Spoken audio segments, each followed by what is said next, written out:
தூதுவரை வரவேற்ற பிரதமர் கலாநிதி ஹரணி அமரசூரிய இலங்கைக்கும் கொரிய குடியரசுக்கும் இடையிலான நீண்டகால இருதரப்பு உறவுகளை மேலும் பலப்படுத்துவதற்காக தமது பதவிக்காலத்தில் தூதுவர் வழங்கிய ஒத்துழைப்பு மற்றும் பங்களிப்புகளுக்காக தமது நன்றியை தெரிவித்துக் கொண்டார்.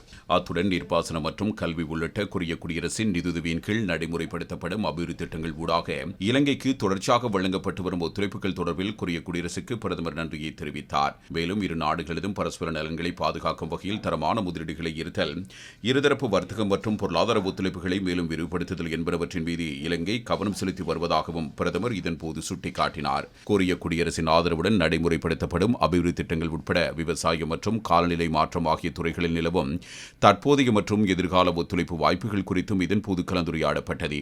இலங்கைக்கும் கொரிய குடியரசுக்கும் இடையிலான நீண்டகால நட்புறவு மற்றும் ஒத்துழைப்பை மேலும் பலப்படுத்துவதற்காக இலங்கை அரசாங்கம் வழங்கி வரும் ஆதரவுக்கு தூதுவர் மியோன்லி இதன்போது தமது நன்றியை தெரிவித்துக் கொண்டார். இந்த நிகழ்வில் கொரிய குடியரசு தூதரகத்தின் பிரதி தலைவர் யுஞ்சி காங் அம்மையார், பிரதமரின் செயலாளர் பிரதீப் சப்புதந்திரி, பிரதமரின் மேலதிக செயலாளர் சாகரிகா போகவத் ஆகியோருடன் வெளிநாட்டு அலுவல்கள், வெளிநாட்டு வேலைவாய்ப்பு மற்றும் சுற்றுலா அமைச்சின் அதிகாரிகளும் கலந்து கொண்டனர்.